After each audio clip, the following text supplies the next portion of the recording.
বন্ধুরা দেখতে পাচ্ছ যে প্যান্ডেল তা পুজো শুরু হয়ে গেছে, তো সেই উপলক্ষে আমি চুল কাটতে এসেছি আজকে। তো এটা হচ্ছে দত্তপল্লী হসপিটাল মোড়। তো কোথায় আমি চুল কাটবো আজ তোমাদেরকে দেখাবো। তো সামনে দেখতে পাচ্ছ ভাই ভাই সেলুন, এটা হচ্ছে হসপিটাল মোড় রোড। তো আমি এখানে আজ চুল দাড়ি কাটবো, তো দেখাবো আজ দাদা কেমন কাটিং দেয়। তো দেখতে পাচ্ছ ভাই ভাই সেলুন এটা। তো এই দাদার দোকানে এসেছি চুল কাটতে। তো দাদা আজকে কী কাটিং দিয়ে দেয় তোমাদেরকে সমস্ত দেখানোর চেষ্টা করব।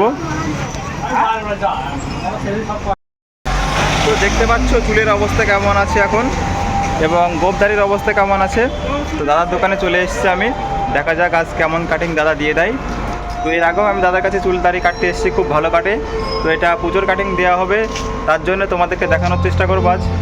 ফাইনালি আমি বসে পড়লাম চুল কাটার জন্যে চেয়ারে।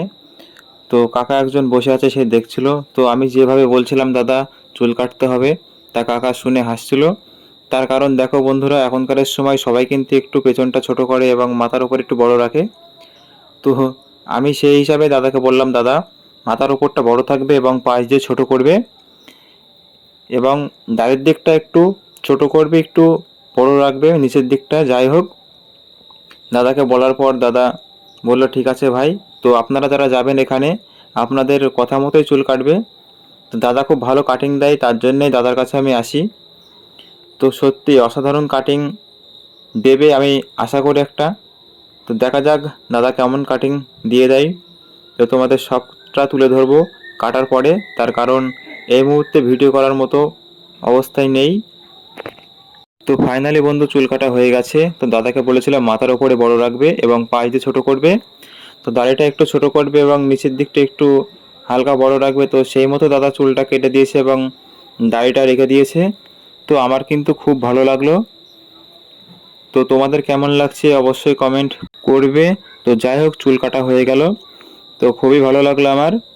তো অসাধারণ দাদা কাটিং দিয়ে দিয়েছে হালকার মধ্যে, দাদাকে যেমন বলেছিলাম ঠিক তেমন।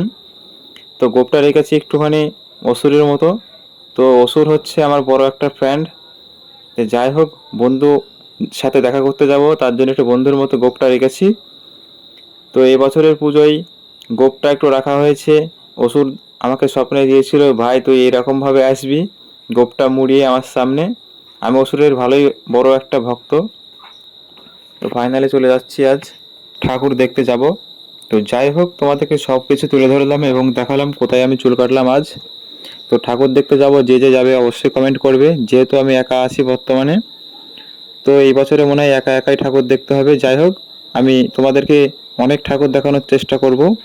এই বছরের কাটিং এই আমার হলো, দাদাকে যেমন বলেছিলাম তেমন করে দিল কাটিং। তো আমার খুব ভালো লেগেছে, তোমরা কমেন্ট করবে।